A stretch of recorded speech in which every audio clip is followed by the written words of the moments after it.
Hello बच्चों, you all are welcome at your favourite channel maths आसान है। तो आज मैं लेके आया हूँ कुछ प्यारी सी problems from your chapter inverse trigonometry. तो चलो देखते हैं कि ये प्रॉब्लम्स क्या है।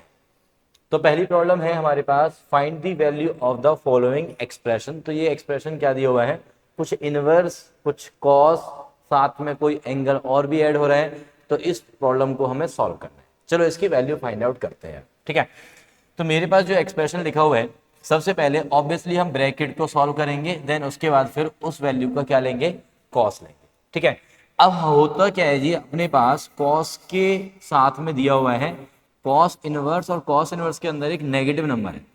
ठीक है, प्लस में ये पाई बाय 6।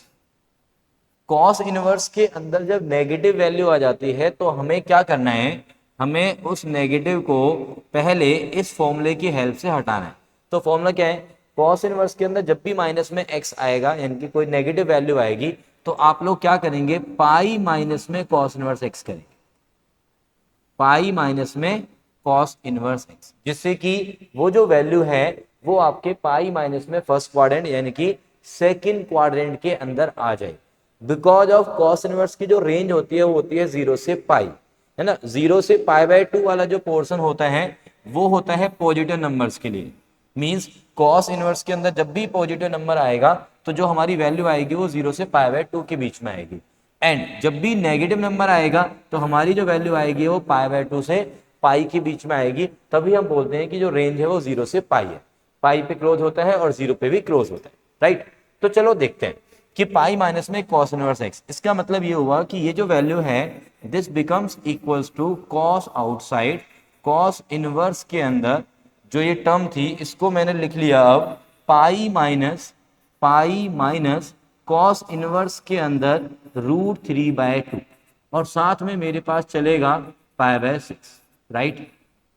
ये क्लियर हो गया भाई, पाई माइनस में कॉस इनवर्स एक्स हो गया √3/2। अब मुझे ये सोचना है कॉस इनवर्स √3/2 का मतलब है कि कॉस थीटा में √3/2 वैल्यू कहां पर होती है। तो कॉस थीटा में सर √3/2 वैल्यू होती है 30 डिग्री पे। तो इसका मतलब ये तो पाई बाय 6 वैल्यू देगा आपको, ये वैल्यू देगा पाई बाय 6। ओके, तो this is pi minus pi by 6, और प्लस का पाई बाय 6 पहले से चल रहा था। तो इसका मतलब क्या हुआ, पाई बाय 6 और पाई बाय 6 तो आपस में कैंसिल हो गए, तो बचा कौन, कॉस पाई। और कॉस पाई की वैल्यू कितनी होती है बच्चों, दैट इज -1। तो फाइनल आंसर इज -1। तो इस पूरी वैल्यू के लिए आंसर आ गया -1। चलिए, तो इसकी नेक्स्ट प्रॉब्लम देखते हैं। अभी की नेक्स्ट प्रॉब्लम क्या है, साइन स्क्वायर के अंदर कॉस इनवर्स है और कॉस स्क्वायर के अंदर साइन इनवर्स है। देखो, एक सिंपल सी बात बता दूं मैं, जब भी बाहर ट्रिग्नोमेट्री है, और अंदर वाली जो टर्म है वो है इनवर्स ट्रिग्नोमेट्री, ठीक है। तो वहां पे आप क्या करोगे, उस इनवर्स ट्रिग्नोमेट्री को, है ना, एक थीटा मान लो। उस इनवर्स ट्रिग्नोमेट्री को क्या मान लो, एक थीटा। तो ये क्या एक थीटा है यार, ये क्या है एक थीटा। ऐसे ही इसमें भी ये थीटा की जगह कुछ अल्फा बीटा फाई ऐसा कुछ भी मान लो, तो लेट इट बी फाई। ठीक है, अब मेरे पास क्वेश्चन हो गया कि सर मुझे वैल्यू निकालनी है साइन स्क्वायर थीटा प्लस में कॉस स्क्वायर फाई की। ये वैल्यू निकालनी है मुझे, भाई इसको थीटा नाम दे दिया, उसको फाई नाम दे दिया। तो फाइनली मुझे फाइंड आउट करना है साइन स्क्वायर थीटा प्लस में कॉस स्क्वायर फाई। ऐसा कब करना है, जब बाहर ट्रिग्नोमेट्रिक टर्म हो और अंदर आपके पास इनवर्स ट्रिग्नोमेट्रिक टर्म। ठीक है, अब हमें फाइनली ये देखना है कि यार थीटा मैंने किसको नाम दिया है, कॉस इनवर्स हाफ को। इसका मतलब कॉस थीटा की वैल्यू क्या बनेगी, इसका मतलब कॉस थीटा की वैल्यू बनेगी हाफ, राइट। और ऐसे ही यहां से साइन फाई की वैल्यू क्या बनेगी, साइन फाई की वैल्यू बनेगी सर 1/3। क्या बनेगी, 1/3। वैल्यू किसकी निकालनी है, इसकी वैल्यू हमें क्या गिवन है, ये वाली। साइन स्क्वायर थीटा को लिख लो 1 minus cos square theta, cos square phi को लिख लो 1 माइनस साइन स्क्वायर फाई।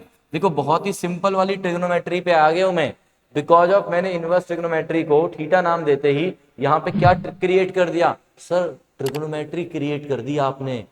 ये वाला टर्म ट्रिग्नोमेट्रिक, ये वाला टर्म ट्रिग्नोमेट्रिक, इनवर्स ट्रिग्नोमेट्री को मार दिया हमने गोली। बात समझे क्या। सो नाउ 1 प्लस में 1 बन गया 2 माइनस कॉस स्क्वायर थीटा की वैल्यू हो गई 1/4, साइन स्क्वायर फाई की वैल्यू हो गई है 1/9। यहाँ पे आ गया हमारे पास 36 एलसीएम, दिस बिकम 72 माइनस का ये 9 माइनस का ये 4। So but it is here 59/36, 59/36 is the answer. Next पे आते हैं। नेक्स्ट प्रॉब्लम, सेक स्क्वायर के अंदर tan इनवर्स 3 प्लस में कोसेक स्क्वायर के अंदर cot इनवर्स 2। तो क्या आप रेडी हैं इसका आंसर कमेंट बॉक्स में करने के लिए? यहां पे भी सेम फंडा लगाना है। इनवर्स ट्रिग्नोमेट्री को आपने थीटा फाई नाम दे देना है, पूरा क्वेश्चन ट्रिग्नोमेट्री में कन्वर्ट हो जाएगा।